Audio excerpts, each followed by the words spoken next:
నా పేరు అనిల్ కుమార్ బోరుగడ్డ. APTS 24/7 అనే ఛానల్ పవన్ కళ్యాణ్ గారు ఈ ఛానల్ ని టేక్ ఓవర్ చేసిన ఏ డబ్బులతో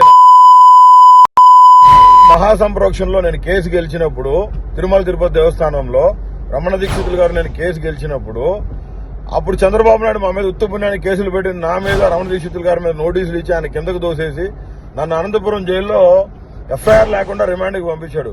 ఆ కేసులో జడ్జికి ఛార్జ్ మెమో ఇష్యూ చేశారు హైకోర్టులో ఉన్న జస్టిస్ రాజశేఖర రెడ్డి గారు. జడ్జిమెంట్ వచ్చింది, కేసు నేను గెలిచా. ఇవాళ ముగ్గురు పిల్లల నేను వారు ప్రకటిస్తే ఈడికి ఎక్కడో ఖాళీ నెగిటివ్ ట్రోల్స్ చేస్తా ఉన్నాడు. దీని మీద నేను జాతీయ SC commission chairman vice chairman గారికి కంప్లైంట్ చేయడం జరిగింది. విన్నారుగా, చూశారుగా.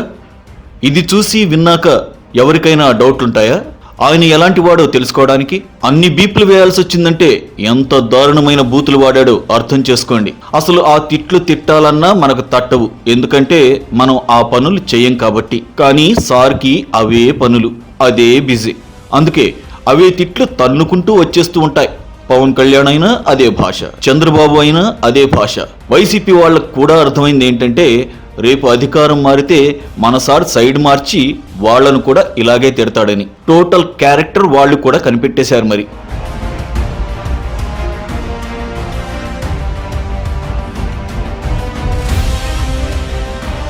గతంలో బందిపోటు దొంగలుండేవారు, డైరెక్ట్ గా అటాక్ ఇచ్చి వసూలు చేసుకునేవారు. వీళ్ళంతా బందిపోటు 2.0 అంటే అప్డేటెడ్ వర్షన్. కోర్టుల్లో కేసులు వేయడం, బెదిరించడం, బ్లాక్మెయిల్ చేయడం, అవి ఇప్పిస్తాం ఇవి ఇప్పిస్తామంటూ డబ్బులు గుంజడం లాంటి పనులు యమ దర్జాగా చేసేస్తుంటారు. బౌన్సర్లను ప్రైవేట్ గా పెట్టుకుని ఏదో గన్మెన్లుగా బిల్డప్ ఇస్తూ ల్యాండ్ సెటిల్మెంట్లలోకి ఎంటర్ అవ్వడం, ఇది సార్ టాలెంట్. సార్ పేరు మొదటిసారి వినపడింది చంద్రబాబు నాయుడు ఎన్నికల ముందు పథకాలు పెట్టి మోసం చేస్తున్నాడని హైకోర్టులో పిటిషన్ వేసినప్పుడు.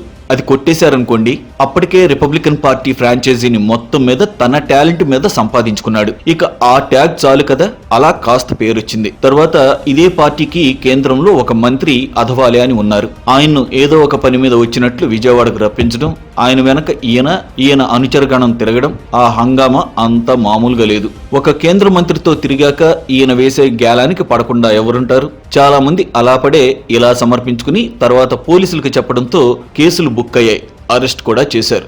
విచిత్రం ఏంటంటే రమణ దీక్షితులు ప్రెస్ మీట్ పెడితే పక్కన సార్ ఉంటాడు. వైసీపీ నేతలను తానేదో తోపు తురుము నేను చూసుకుంటానంటూ ఎంటర్ అవడం, వాళ్ళని నమ్మించి ఇలాంటి వ్యవహారాలు చేయడం, తర్వాత ప్రభుత్వమే నా వైపు ఉందని చెప్పుకుని దందాలు చేయడం, అది స్కెచ్.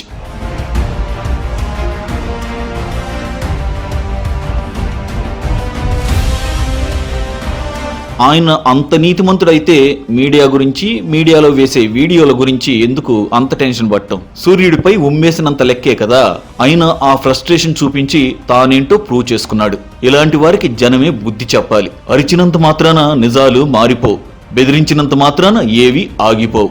APTS 24/7లో ఇలాంటి వారి గురించి కథనాలు వస్తూనే ఉంటాయి. మోసపోయే వారందరినీ అప్రమత్తం చేస్తూనే ఉంటాయి.